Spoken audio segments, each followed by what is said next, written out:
그래서 오늘 여러분과 함께 큰 박해 그리고 큰 기쁨 이런 제목으로 하나님 말씀을 증거하도록 하겠습니다. 사도행전을 계속해서 이어서 강의하고 있습니다. 오늘 스데반 집사의 순교 이후에 큰 박해가 일어났습니다. 그래서 사울이라고 하는 청년은 남녀를 끌어다가 옥에다 가두고 사울은 미친 멧돼지처럼 교회를 잔멸하고 있었다. 그리고 남녀들을 끌어다가 옥에 가두고 사람들을 박해하니까 사람들이 흩어져서 유다 지방이나 사마리아 지방이나 저 땅끝까지 흩어져 디아스포라가 되었습니다. 근데 흩어진 사람들이 흩어진 곳에 가서 그들이 신앙이 멈춘 게 아니라 예수 그리스도를 증거하게 됩니다. 그리고 전도자 빌립 집사님은 사마리아 성에 가서 거기서 복음을 전하니까 거기에 표적이 따르고 이적이 따르고 예수를 영접하니 그 성에 기쁨이 가득했다. 그 성에 큰 기쁨이 있더라. 그렇게 말합니다. 한번 따라하겠습니다. 큰 기쁨이 있더라. 큰 기쁨이 있더라. 다시요. 큰 기쁨이 있더라. 큰 기쁨이 있더라. 여러분 예수 믿을 때 우리에게 큰 기쁨과 은혜가 넘쳐나는 줄로 믿습니다. 한 번뿐인 인생입니다. 인생을 살아가는데 예수 믿고 사는 것처럼 행복한 인생은 없습니다. 예수 믿고 사는 것보다 더한 행복한 삶은 있을 수가 없다는 것입니다. 예수를 믿으면 달라집니다. 내 삶의 목표도 달라지고 내 삶의 모습도 달라지게 되고 문제와 어려움을 당해도 예전에는 발을 동동 구르고 염려하고 근심하고 낙심하고 약을 먹고 어떻게 할지를 모르는 그런 삶이었는데 우리는 믿음으로 이기고 기도하고 이기고 말씀 붙들고 이기면서 하나님 영광을 위해서 인내하고 살아갈 수 있는 힘을 우리는 신앙 안에서 얻게 된다는 것입니다. 여러분 예수 안에서 가장 큰 축복이 뭡니까? 가장 큰 은혜가 뭡니까? 가장 큰 기적은 인생에서 내 인생의 가장 큰 기적, 내 인생의 가장 큰 은혜, 내가 살아오면서 큰 기적이 있다면, 내가 살아갈 그런 큰 기적이 있다면 예수 믿고 살아가는 이 은혜인 줄로 믿습니다. 예수님 없이 사는 사람들을 우리가 주위에서 보게 됩니다. 이 사람들 절망 중에 태어나서 절망 가운데 살다가 절망하면서 인생을 마치는 것이 그들의 인생이라는 거예요. 죽음 앞에서 심히 통곡합니다. 웁니다. 몸부림칩니다. 그러나 그들의 인생에서 죽음을 막을 방법은 없습니다. 그러나 우리 예수 믿는 사람들은 어떤 문제가 다가와도 어려움이 다가와도 넉넉히 주님의 은혜 가운데 승리하면서 죽음 앞에서 두려워하지 않고 영생하는 천국을 바라보면서 넉넉히 믿음으로 승리하며 사는 줄로 믿습니다. 그래 오늘 이 성경을 보면 큰 박해가 스데반 집사의 순교 이후에 일어났습니다. 그래서 큰 박해 때문에 사도 외에는 다 사람들이 흩어졌다고 성경에 표현합니다. 큰 박해가 있었고요. 사람들이 다 흩어졌고요. 그리고 사람들이 흩어진 곳에서 복음을 증거하고요. 빌립 집사님은 사마리아 성에 가서 복음을 증거했는데 그 성에 큰 기쁨이 있더라. 그렇게 말합니다. 복음을 받으면 큰 기쁨을 얻습니다. 복음을 받으면 인생이 행복해집니다. 예수님 만나면 인생이 행복한 줄로 믿습니다. 옆에 계신 분하고 인사해보세요. 예수님 만나면 행복해집니다. 해보세요. 그런데요, 우리는 이렇게 질문할 수 있습니다. 예수 믿고 난 후에도 자꾸 내 마음에 목사님 절망이 옵니다. 이건 무슨 일입니까?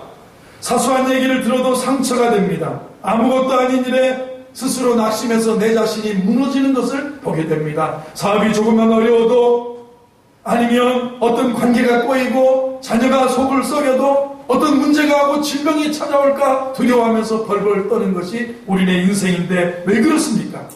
내가 스스로 낙심해서 무너지는 이유는 뭡니까?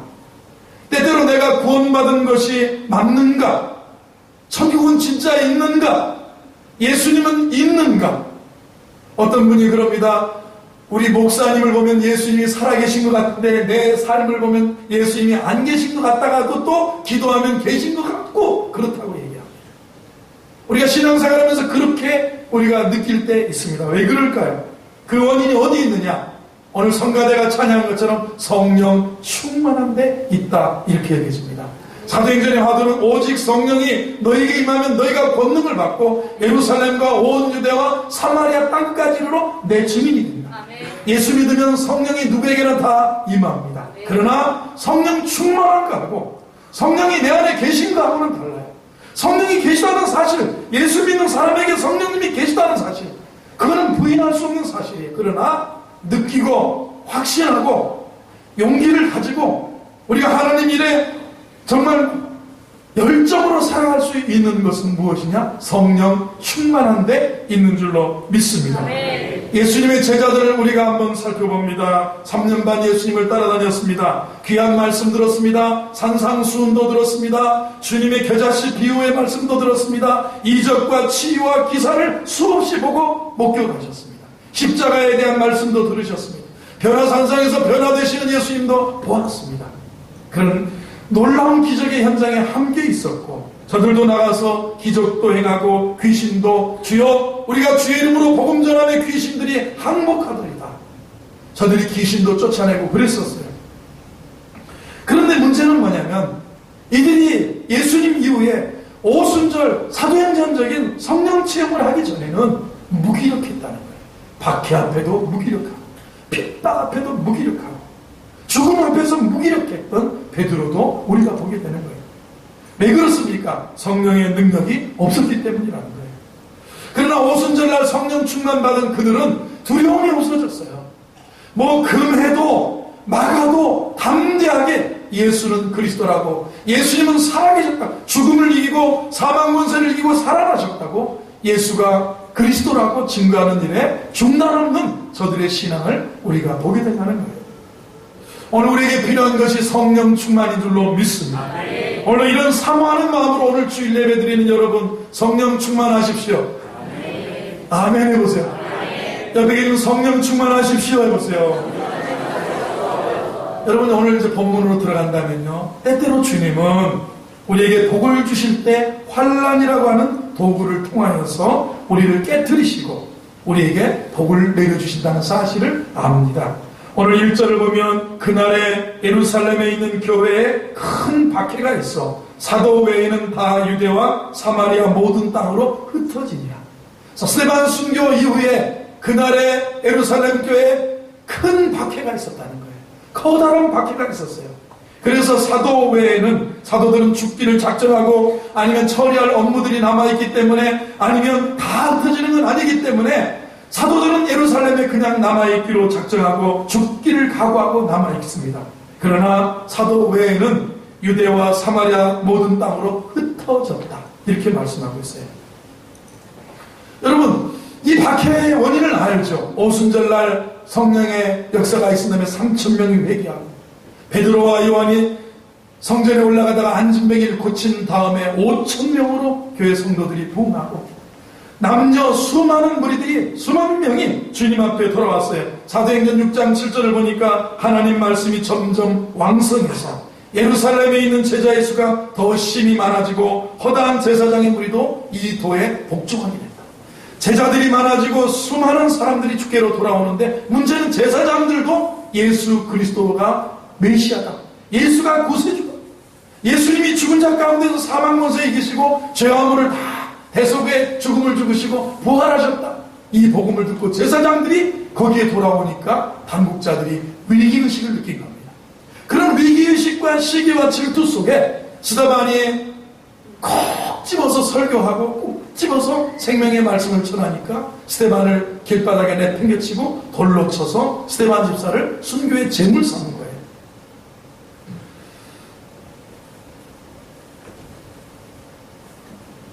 스데반 집사님이 돌에 맞아 죽고 사도들은 감옥에 갇히고 하니까 박해가 심해진 거예요.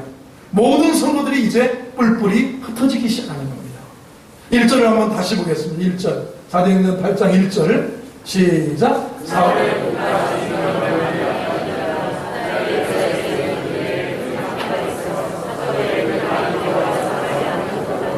그날에 예루살렘에 있는 교회에 큰 박해가 있어서 사도 외에는 다 유대와 사마리아 모든 땅으로 흩어졌다고 했어요. 흩어졌어요.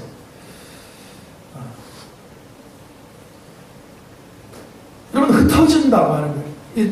때로는요, 우리나라에도 흩어질 때가 있었어요. 평양에서 한국의 예루살렘이라고 하는 평양이죠. 1907년 평양에 장대한 교회 부흥이 있고 신의주의 부흥이 있었고, 그 부흥이 일어났을 때, 그리고 나서 일제를 36년간의 통치를 맡고, 그리고 해방 후에 북녘땅에 공산정권이 들어서면서 기독교를 박해하니까 많은 사람들이 교회를 놔두고 성도들이 월남을 하죠. 그때 한국의 이북에 있던 목사님들은 내려오신 분도 있지만, 내가 어떻게 성도들의 눈물과 피와 땀으로 세운 이 교회를 놔두고 내가 어떻게 흩어지겠느냐, 나는 죽어도 여기서 죽으란다 그러면서 여러 목사님들이 교회를 지키면서 그냥 거기서 순교의 재물 공산당의 총에 맞아서 죽은 그런 이기선 목사님이라든가 이런 분들이 많이 있습니다. 자, 사도 외에는 다 흩어졌다, 이런 표현입니다. 그래서 이들은 흩어지면서 왜 우리에게 이런 핍박이 왔을까? 여러분, 흩어졌다, 핍박, 큰 박해 앞에 그런 질문을 가져보지 않겠습니까? 예수 잘 믿으면 왜 박해가 오느냐? 예수 잘 믿는데 왜 고난이 오느냐? 예수 잘 믿는데 왜 어려운 질병이 오느냐? 질병이 왔으면 치료해 주시는 사람도 있는데 나는 왜 치료가 더디냐? 이렇게 말할 수 있습니다. 흩어지면서 저들이 깨달은 것이 있습니다. 성령이 너에게 임하시면 너희가 권능을 받고 예루살렘과 온 유대와 사마리아 땅끝까지로 내 증인이 되라. 흩어지면서 복음의 본질, 흩어지면서 그들은 신앙을 버린 것이 아니에요. 신앙을 버린 것이 아니라 흩어져 가면서 4절을 보면 그렇게 표현합니다. 그 흩어진 사람들이 두루 다니며 복음의 말씀을 전할세 그랬어요. 흩어진 사람들이 두루 다니면서 복음의 말씀을 전했다, 이렇게 말합니다. 여러분, 우리가 성령 받고 은혜 받고 그러면 우리가 감당해야 될 것이 무엇입니까? 증인된 사명입니다. 아멘이신가요? 예수 믿고 복 받으라가 아니라 증인, 우리는 예수님이 나의 구세주와 주님이 되신다. 예수님이 구세주시다. 예수님이 살아계신다. 예수님이 십자가의 대속의 죽음을 죽으셨고 우리의 죄를 사하신 우리의 주님이시다. 예수님은 주님이라고, 예수님은 살아계시다고 우리가 증거하는 증인된 삶을 사는 것이 성도의 본분인 줄로 믿습니다. 우리가 이 사도행전의 요절은 우리가 알죠. 오직 성령이 너에게 임하시면 너희가 권능을 받고 예루살렘과 온 유대와 사마리아와 땅끝까지 이르러 내 증인이 돼. 자, 사도행전을 보면 대개 1장부터 7장까지, 8장부터 이렇게 쭉 12장까지, 13장부터 마지막 장까지 세 단락으로 나눠질 수 있는데 8장부터는 복음이 예루살렘에서 유대와 사마리아로 나아가는 것을 볼 수가 있어요. 사도행전의 핵심은 1장 8절인데 오직 성령이 너에게 임하시면 너희가 권능 받고 예루살렘과 온 유대와 사마리아와 그리고 땅끝까지다. 자, 예루살렘까지가 7장이라면 그러면 8장부터는 유다와 사마리아까지가 12장이에요. 13장부터는 안디옥교에서 사도 바울과 바나바가 파송되면서 사도 바울의 1차, 2차, 3차 전도여행을 통해서 땅끝까지 복음이 증거되는 그 성령의 역사가 사도행전의 이야기예요. 그런데 여러분, 사람들이 예루살렘 교회가 부흥하고 하니까 증인된 마음으로 유대 전적에 흩어져야 되고 사마리아 땅도 가야 되는데 안 가니까 하나님이 많은 분들이 그럽니다. 흩으셨다. 박해를 이용하셨다. 핍박을 사용하셨다. 하나님은 절대로 그런 분이 아니에요. 하나님은 거짓말도 없으신 분이에요. 하나님은 박해하지 않는 분이에요. 그러나 사단의 박해, 이 박해의 주인공은 사단이에요. 사단이 사도 바울, 사울을 잡아가지고 교회를 잔멸했다고 했잖아요. 멧돼지가 밭에 들어가서 마구 짓밟는 게 잔멸이에요. 이 3절을 한번 보세요. 3절이 사울이 교회를 잔멸할세 각 집에 들어가 남녀를 끌어다가 옥에 넘기니라. 사울이 이 나중에 변화해서 사도 바울이 되는 이 사울이 그 당시만 해도 가말리엘 문화에서 율법의 테두리를 벗어나지 못하고 유대교의 한계를 벗어나지 못했던 사울이 교회에 들어가서 멧돼지처럼 교회에 들어가서 짓밟는 거예요. 성도들의 신앙을 짓밟고 성도들의 용기를 꺾어버리고 잡아다가 남녀들을 옥에 가두는 이 박해가 일어났는데 이 박해가 하나님은 유대로 가는 일이었고 하나님은 이 박해를 통해 사마리아 가게 하시고 하나님은 이 박해를 통해서 나중에 사도행전 11장 29절 보면 어딥니까? 베니게와 구브로와 안디옥과 저 지역에 이르러서 사도 스데반의 일로 흩어진 자들이 흩어져서 복음을 전하더라. 이렇게 표현하고 있습니다. 사도행전 11장 19절 한번 띄워줘 보세요.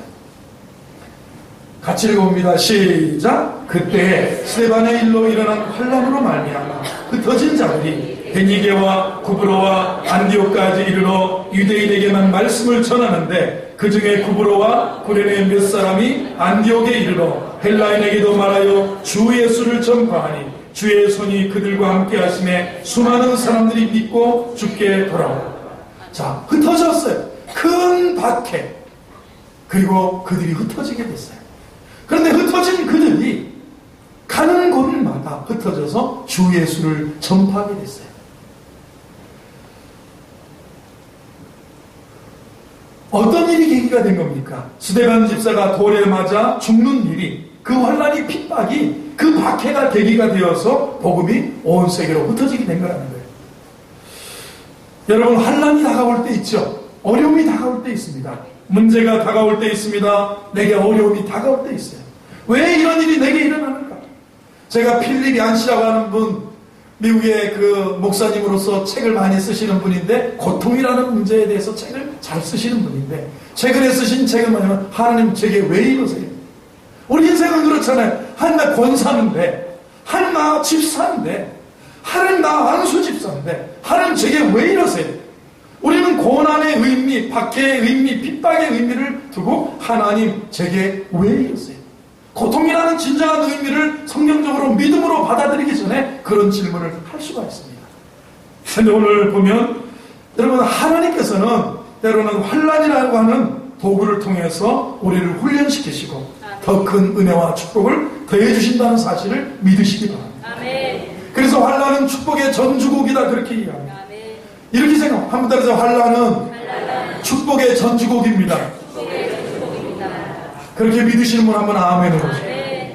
왜 그렇습니까? 그러므로 환란은 인내를 낳고, 인내는 연단을 낳고, 연단은 소망을 이루는 줄 알리라. 로마서 5장에 그랬어요. 환란은 우리에게 인내를 만들어내고, 인내는 우리를 연단시켜줘서 인격적으로 영적으로 성숙해져서 우리의 소망을 이루는데 우리를 이끌어간다. 환란은 인내를 낳고, 인내는 연단을 낳고, 연단은 소망을 이룬다. 믿음으로 받으시는 분 아멘 해보세요. 순교한 선교사들의 마지막 편지라는 그런 책이 있습니다. 윈식페이라고 하는 분하고 다른 분하고 해서 두 분이, 이 중국 사람이 책을 지었는데 1900년도 중국에서 일어난 의화단 사건을 배경으로 해서 이 책을 쓰고 오늘날 중국의 기독교의 발전상을 여기까지 이렇게 이어서 표현했습니다. 당시 1900년도죠. 의화단 사건이 일어날 때 강대국들이 영국이라든가 프랑스라든가 이런 포르투갈이라든가 이 강대국들이 중국에 들어와서 중국을 침략하고 많은 고통을 줬습니다. 그래서 중국 사람들이 자주적으로 모든 외세를 몰아내자, 이런 거예요. 그 일 중에 의화단이라고 하는 조직이 생겨서 의화단 사건이 일어나게 된 거예요. 이들은 모든 기독교인도 쫓아내자, 선교사를 몰아내자. 그래서 선교사들에게 말할 수 없는 박해와 핍박과 말할 수 없는 그런 선교사들에게 상처를 줬습니다. 의화단 사건으로 189명의 서양 선교사와 가족들이 죽었습니다. 수천 명의 중국인 신자들이 피 흘려서 죽었습니다. 한 순교자가 의화단 사건으로 죽어가면서 이런 고백을 남겼습니다. 우리는 그리스도의 고난에 참여하는 자들이 되었기에 기뻐합니다. 그분이 영광 중에 나타나실 때 우리는 말할 수 없는 즐거움으로 기뻐하게 될 것입니다. 그런데 사람들 이렇게 이 순교를 볼 때 이 서양 선교사들 189명의 가족들이 의화단 사건으로 중국 땅에서 피 흘려 죽었을 때 그 사람은 왜 그곳에 갔을까? 생명을 낭비하고 말았구나. 그렇게 하겠지만 이 책에서 말하는 그러나 사랑하는 이여 결코 그렇지 않습니다. 하나님을 믿으세요. 그분은 가장 좋은 일을 행하시는 분이시며 절대로 실수하지 않으시는 분입니다. 이런 얘기예요. 중국 선교의 아버지라고 할 수 있는 허드슨 테일러라고 하는 분이 있습니다. 시대를 막론하고 예수를 따르던 수많은 사람들이 잔혹한 박해에서 구해달라고 기도했을 때 하나님은 그를 죽음에서 구해주는 대신 죽음으로 구해주셨다. 사자굴에서 죽음에서 다니엘을 구했었습니다. 제가요 조지 폭스라고 하는 분이 순교사라는 책을 읽어보면 망하는 책인데 그 로마의 그 스테반 때부터 박해가 스테반 이야기부터 예수님 박해 스테반 이야기부터 쭉 나오는데 박해 이야기가 나오는데 로마 시대 로마의 황제가 10번에 한 300년 동안 거의 한 200년 가까이 10번의 큰 박해가 있어요. 한 3년 길게는 5, 6년의 박해가 있었어요. 뭐 네로 황제 시대의 박해 또 누구 황제 시대. 그런데 어떤 사람을 사자 짐승이 찢기라고 원형 경기장에다 세워놓고 사자들 짐승들 야수들을 풀어놨는데 야수들이 먹지를 않는 거예요. 며칠을 굶겨서도 뜯어먹지를 않는 거예요. 황제가 좋은 잔치거리 구경거리라고 백성들 앞에서 띵와 띵와 하고 있는데 이게 안 잡아먹는 거예요. 그래서 이 잡아다가 자기가 막 칼로 죽이기도 하고 이런 일들이 있어요. 그런데 보세요. 허드슨 테일러는 이런 표현을 합니다. 그런 일도 간혹 하나님이 기적을 일으켜주시는 일도 있지만 다 그렇게 안 하면 또 칼 가지고 황제가 가서 찢어서 그렇게 합니다. 수많은 사람들이 박해를 무릅쓰고도 왜? 살아계신 하나님을 보았기 때문에 주님이 살아계시는 것을 알기 때문에 우리는 이 믿음으로 천국이 있는 것을 알기 때문에 그들은 절대로 신앙을 배반할 수가 없었던 거예요. 허드슨 테일러 죽음에서 구해주시는 대신에 죽음으로 죽음은 최고의 선물이지 않습니까? 천국가는 최고의 선물이지 않습니까? 아멘이시죠? 이 죽음을 바라보는 바른 우리 눈을 가져야죠. 이 많은 사람들이 흘린 순교의 피가 그 뿌리를 내리고 열매를 맺어서 오늘날 중국이 1억 3천만 명 정도가 되는 크리스찬 인구가 된 거예요. 중국 당국에서는 2,500만 명 정도라고 표현을 합니다. 중국 개신교 인구가 2,500만 명이다. 그러나 필리핀시라든가 서방의 많은 선교단체에서 통계내기를 1억 3천만 명 정도가 중국 인구의 10%가 넘었어요. 예수님 얼마나 뜨겁게 예수를 하면 예전에는 중국 사람들은 이민 가면 미국이라든가 서구 유럽에 이민을 가고 남미, 브라질, 아시아, 동남아 이민 가면 중국 사람들이 하는 게 모이면 뭘 할까요? 중국집을 세우잖아요. 식당이에요. 중국만 코스 요리부터 시작해서 중국 사람이 가는 곳엔 식당을 세우고 일본 사람들이 가는 곳엔 뭘 할까요? 공짜가 많은 그 가게를 세우고 그 다음에 한국 사람들이 가는 곳에 10집만 가면 뭘 세울까요? 교회를 세우는 일했는데 지금은요 중국 사람들이 얼마나 교회를 잘 세우는지 몰라요. 동남아에 크게 봉하는 교회 중국교회, 미주에서도 크게 봉하고 새로 세우는 교회, 샀다 하면 중국 사람들이 교회를 사고 중국 사람들이 예수를 뜨겁게 찬양하고 기도하고 믿어요. 이 뿌리가, 이 피가, 박해의 피가, 순교의 피가 오늘 사도 바울에게도 사울이라는 청년에게도 스며드는 것처럼 오늘 흘린 이 박해의 피는 그 민족과 그 역사와 그 후대 속에 스며든다는 거예요. 아멘.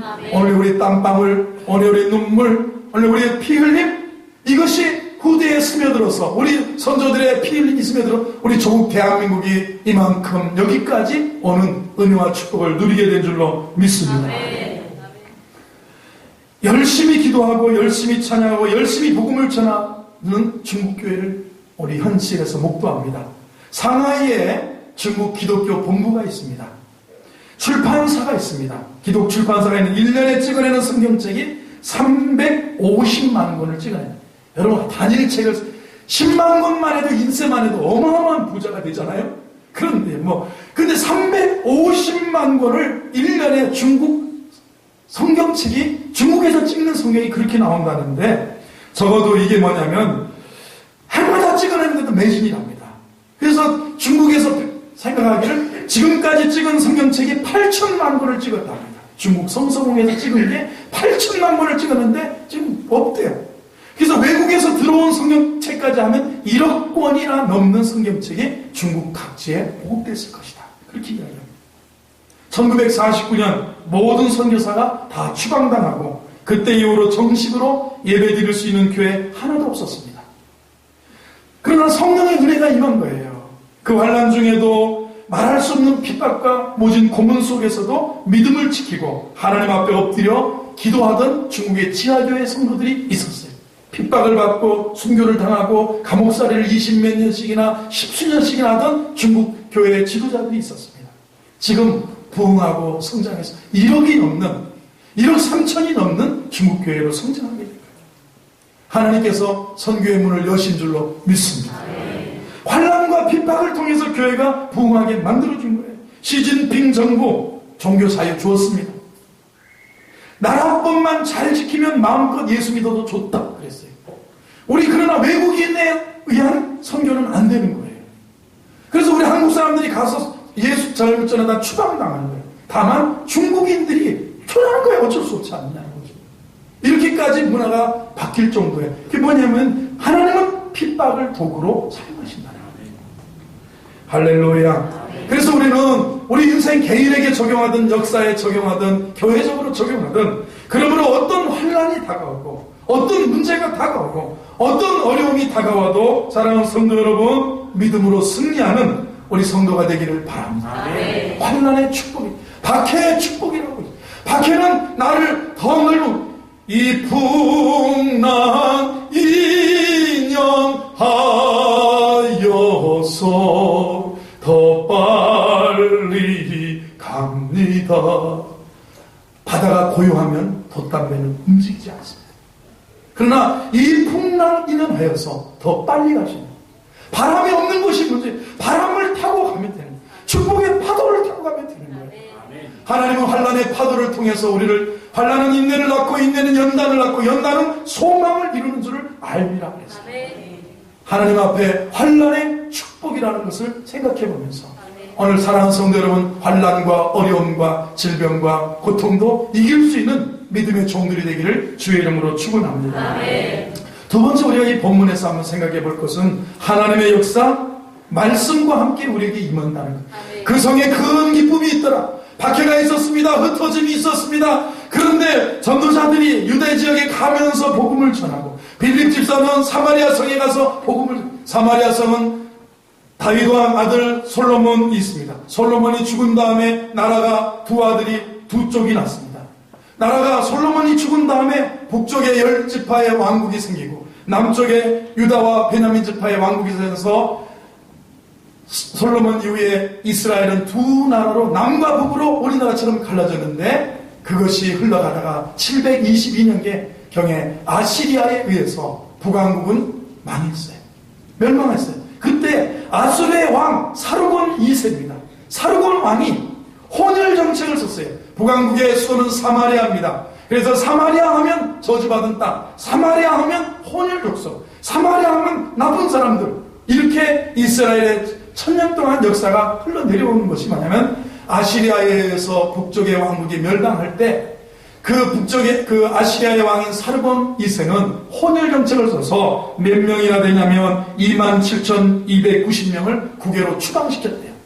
자기 나라 전체 아수르 제국에 흩어버리고 그리고 그 대신에 아수르의 다른 지역에서 수많은 사람들을 이 사마리아의 북쪽에 이주시켜서 혼혈 막 잡족을 만들어 놓은 거예요. 그래서 남쪽 사람들이 그쪽을 볼 때는 취급을 안 해요. 남쪽도 한 200년 후에 망하고 바벨론의 포로로 갔다 와서 성전 새로 질 때 사마리아인들하고는 안 된다. 너희들은 잡족이다. 너희들은 혼혈족이다. 너희들은 신앙 저버린 나쁜 사람들이다. 더러워. 그래서 예수님 당시에요. 갈릴리를 가야 되는데 밑에 예루살렘에서 갈릴리를 가려면 북쪽의 사마리아 지역을 가야 되는데 안 거치고 어디 가냐면 요단강을 건너서 동쪽으로 해서 그쪽으로 북쪽으로 더러운 지역을 안 밟겠다. 그렇게 무시받던 곳인데 오늘 빌립 집사가 전도자 빌립이 사마리아 성에 가서 복음을 전했더니 그들의 응어리가 다 풀어지면서 그 성에 큰 기쁨이 있더라. 한번 따라서 그 성에 큰 기쁨이 있더라. 아멘이신가요? 여러분 복음 받은 우리에게는 행복이에요. 복음 받은 우리에게는 기쁨이에요. 복음 받은 우리 영혼이 살아나는 거예요. 복음 받은 우리 가정이 회복되는 줄로 믿습니다. 하나님의 역사는 말씀과 함께 우리에게 임하는데 하나님의 역사, 구원의 역사, 하나님의 역사, 생명의 역사, 하나님의 역사는 우리에게 참 행복과 기쁨의 역사는 말씀과 함께 우리에게 임한다. 말씀의 축복에 대해서 말씀드린다면 5절, 4절, 5절을 같이 읽어보세요. 4절, 5절, 본문 4절, 5절 같이 큰 소리로 읽어봅니다. 시작. 그 흩어진 사람들이 두루다니며 복음의 말씀을 전할세 빌립이 사마리아 성에 내려가 그리스도를 백성에게 전파하니. 흩어진 사람들이 두루다니며 복음의 말, 교회가 해야 할 마땅한 중요한 일은 복음 증거하는 거예요. 증인이 되는 겁니다. 여러분, 우리의 마땅히 해드릴 일은 가장 행복을 주는 것은 증인되는 거예요. 복음을 증거하는 거예요. 행복합니다. 여기 계시면 복음의 증인되면 행복합니다. 해보세요.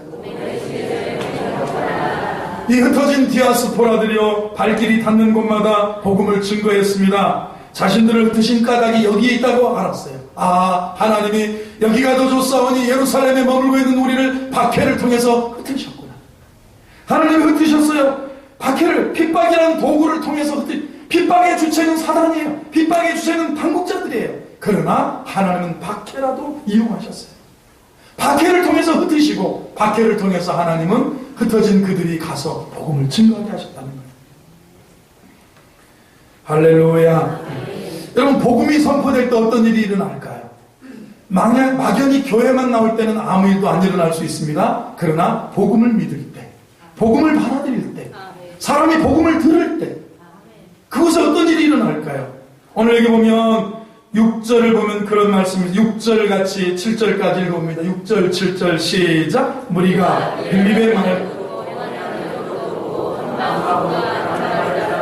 많은 사람에게 붙었던 더러운 귀신들이 크게 소리를 지르며 나가고 또 많은 중풍병자와 못 걷는 사람이 나으니. 자, 복음이 전파될 때는 이런 역사가 일어납니다. 복음이 선포될 때 첫 번째 반응은 숨어있는 악령들이 떠나가게 됩니다. 7절에 보면 많은 사람에게 붙었던, 이게 귀신의 그 데몬 포제스트예요. 뭐냐면 억압된, 억눌림을 받았다는 거예요. 질병에 억눌림 받고 귀신에 억눌림 받았던, 이게 뭐냐면 많은 사람에게 귀신이 붙었다 떨어졌다, 이게 표현이지 귀신에 의해서 억압된 거예요.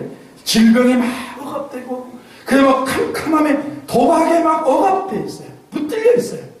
이런 것들이 많은 사람에게 붙었던 더러운 도박 귀신들, 음란 귀신들, 간음 귀신들, 이런 술 귀신들, 이렇게 물러갔다는 거예요.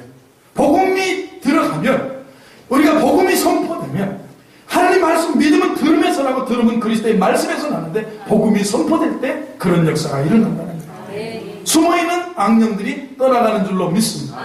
가정의 저주스러운 악령들이 떠나갈 줄로 믿습니다. 여러분, 그래서 우리 가정에 복음 받은 가정 행복합니다. 고마워라 임마누엘, 예수만 섬기는 우리 집. 고마워라 임마누엘, 복되고 즐거운 하루하루. 복음 받으면 여러분, 우리 가정을 억누르던 악령들이 떠나갈 줄로 믿습니다. 할렐루야. 두 번째, 복음을 전하면 두 번째 나타난 병이 치유되는 역사가 있었다는 거예요. 7절은 많은 사람에게 붙었던 더러운 귀신들이 크게 소리 지르며 나가고 또 많은 중풍병자와 못 걷는 사람이 나았다. 많은 중풍병자와 못 걷는 사람들이 나았다. 오늘 저와 여러분, 우리에게 연약한 질병이 있습니다. 우리에게 연약함이 있습니다. 오늘 복음 들을 때, 말씀 들을 때 치유받고 회복되는 역사가 일어나기를 바랍니다. 옆에 계시면 주의 이름으로 치유받습니다 해보세요. 할렐루야. 복음을 받을 때, 이 복음을 받으면 우리에게 그렇게 역사가 나. 복음이 선포될 때 숨어있는 악령들이 떠나가게 되고, 두 번째 반응은 병 고치는 역사가 일어났어요. 여러분, 이거 부인하면 안 돼요. 예수님이 3년 동안 공생애를 사셨는데 예수님이 하신 사역의 3분의 2가 다 뭡니까? 사람들의 악령이 떠나가게 하고 사람들의 연약함을, 병을 고치셨어요. 병을 치유하시는 예수님이셨어요. 오늘 저와 여러분, 복음을, 말씀을 받아들일 때, 말씀을 듣고 아멘 할 때, 아멘 할 때 우리를 억누르고 억압하던 악한 영들이 떠나갈 줄로 믿습니다. 그리고 우리의 연약함이 치유받을 줄로 믿습니다. 이것이 복음으로만 되는 거예요. 이거 성령의 역사하십니다. 복음의 역사입니다. 복음으로 사람도 변화되고, 그러니까 이런 기적과 치유와 이런 악령과 억누르던 것이 떠나가게 되니까 기쁜 거예요. 그 성에 기쁨이, 큰 기쁨이 있다. 8절에 그 성에 큰 기쁨이 있더라. 한번에 그 성에 큰 기쁨이 있더라. 여러분 예수 믿고 크게 기뻐하시면 나를 누르던 악령이 떠나가서 그런 거예요. 아멘. 염려하고 불안하고 두려워하고 정말 낙심하고 절망하던 우울하던 것들이 나를 누르던 것이 떠나갔기 때문에 예수 믿고 복음을 받으면 참 기쁜 거예요. 아멘. 주와 같이 길 가는 것 즐거운 일 아닌가. 한 걸음 한 걸음 주 예수와 함께 날마다 우리 걸어가리. 예수 믿고 기뻤던 분 한번 아멘. 아멘. 예수 믿고 정말 행복했던 분 한번 아멘. 아멘. 지금도 기쁘고 행복하고 충만하기를 주의 이름으로 축원합니다. 아멘. 빌립 집사가 나가서 하나님 나라와 예수 그리스도의 이름의 능력을 선포할 때 많은 사람이 주께로 돌아온 거예요. 12절 13절 이런 복음을 전하면요 이렇게 악령들이 떠나가게 되고 치유가 되게 되고 12절 13절은 사람들이 주께로 돌아오는 역사가 있습니다. 12절 13절을 봅니다. 시작. 빌립이 하나님 나라와 및 예수 그리스도의 이름에 관하여 전도함을 그들이 믿고 남녀가 다 세례받으니 시몬도 믿고 세례를 받은 후에 전심으로 빌립을 따라다니며 그 나타나는 표적과 큰 능력을 보고 놀라며 하나님 나라를 증거했습니다. 예수 그리스도의 이름을 증거했습니다. 전도했어요. 사람들이 믿게 된 거예요. 억눌렸던 악령들이 물러가게 되고 질병이 치유받게 되고 기적이 표적이 나타나게 되고 그 복음의 소식을 듣고 반응하기 시작한 사람들이 주께로 돌아오는 거예요. 오늘 주님의 말씀에는 능력이 있는 줄로 믿습니다. 아멘. 주의 말씀에 능력이 있는 줄로 믿습니다. 사도행 히브리서 4장 12절 보면 하나님 말씀은 살았고 운동력 있어 좌우의 쓴 어떤 것보다도 예리하여 혼과 영과 및 관절과 골수를 찔러 쪼개니까 하나님 말씀은 능력이 있어요. 성경은 말씀합니다. 하나님 말씀은 살아있다고 해요. 아멘. 말씀이 능력이라고 말씀합니다. 아멘. 말씀이 기적이고 말씀이 축복이라는 사실. 아멘. 이 말씀 믿으시면 아멘 해보시기 바랍니다. 말씀이 나를 변화시키는 거예요. 아멘. 나를 교훈하고 나를 책망하고 나를 바르게 하고 나를 의로 교육하게 유익한 것이 하나님 말씀이다. 그렇게 아멘. 나를 치료하고 나를 새롭게 만들고 나에게 꿈과 희망을 주는 것, 나에게 축복된 미래를 만들어주는 것 하나님 말씀의 능력이에요. 아멘. 그러므로 우리가 늘 말씀 묵상하고 아멘. 미래를 말씀으로 인도함 받는 복된 성도들이 되기를 바랍니다. 아멘. 우리는 말씀 들을 때 아멘 하고 받아야 되는 거예요. 아멘. 그리고 성경을 읽으면서 아멘 아멘 하면서 영혼의 양식으로 받아요. 그 말씀이 나를 축복하고 말씀이 나를 꿈을 주고 희망을 주고 미래로 인도한다. 아멘. 말씀을 가지고 미국을 크게 부흥시켰던 조나단 에드워드라고 하는 분이 있습니다. 프린스턴 총장까지 하신 미국의 유명한 신학자요, 설교자요, 목회자면서 교육가입니다. 조나단 에드워드 목사님 어릴 때부터 성령이 충만했습니다. 10살 때부터 하루에 5번씩 기도하고 나가서 전도하고 친구들과 함께 성경 공부도 하고 그랬습니다. 대학 가서 그런데 조금 열심히 식어졌다고 합니다. 주님과 가까이 지내지 않다 보니까 여러분 태양을 등지면 우리 인생에 그림자가 생기는데 하나님을 가까이 하는 것이 복이에요. 한번 하나님을 가까이 하는 것이 복입니다. 여보세요. 대학 가서 조나단 에드워드 이분도 주님과 좀 멀어졌습니다. 주님 사랑이 식어져 버렸습니다. 주님과 가까이 지내지 않다 보니까 주님이 그분에게 사랑의 채찍을 내리셨는데 질병의 원인이 뭐냐면 늑막염입니다. 요즘 늑막염 같은 거야 주사기 꽂아서 물 빼고 항생제 넣으면 치유받는데 예전에 항생제 같은 것이 잘 발달되지 않고 주사기 이만한 게 잘 안 돼서 어디가 뭔지 잘 모르는데 늑막이 어딘지 모르는데 어디를 찔러서 물을 빼고 그러겠습니다. 늑막염이 와서 참 고통을 받았어요. 그 당시 늑막염이 오면 제대로 치료받지 못해서 죽음에까지 이르게 되는 질병 중에 하나였습니다. 그런데 하나님이 조나단 에드워드가 다시 무릎을 꿇고 다시 말씀을 묵상하고 다시 기도하니까 조나단 에드워드 목사님을 회복시켜 주셨어요. 그래서 이분이 크게 깨달았습니다. 젊은 나이에 이제 내가 나가서 복음을 증거해야 되겠다. 살아계신 하나님을 자기는 늑막염을 통해서 하나님을 만났다고 그렇게 얘기합니다. 성령의 은혜가 그분에게 임했습니다. 그래서 그때부터 말씀을 들고 한평생 하나님 영광을 위해서 말씀을 연구하고 신학을 연구하고 프린스턴 대학의 통당이 되고 설교를 하고 살았는데 말씀을 전할 때 얼마나 큰 능력이 이분에게 임했는가 하면 이분은 눈이 나빠서 그런데 설교가 달면도 아니고 눈이 나빠서 설교문을 저같이 이렇게 뒤에다 멀리 놓고도 보여지는 게 아니라 이렇게 해야 볼 정도로 눈이 그렇게 나빴다고 합니다. 그런데 이분이 설교하면 사람들이 그냥 설교문 이렇게 대고 있는데도 꼬꾸라지는 거예요. 말씀. 진노하시는 하나님의 손안에 든 죄인들, 이 유명한 지옥 설교거든요. 진노하시는 하나님의 손안에 든 죄인들이라는 설교문을 내가 읽어도 그냥 평범한 얘기인데 하여튼 이분에게 말씀의 은혜와 능력이 있어서 그 설교를 듣고 사람들이 여기가 지금 불이 흐른다고 의자 위에 올라가고 그랬대. 아우 뜨거워, 아우 뜨거워.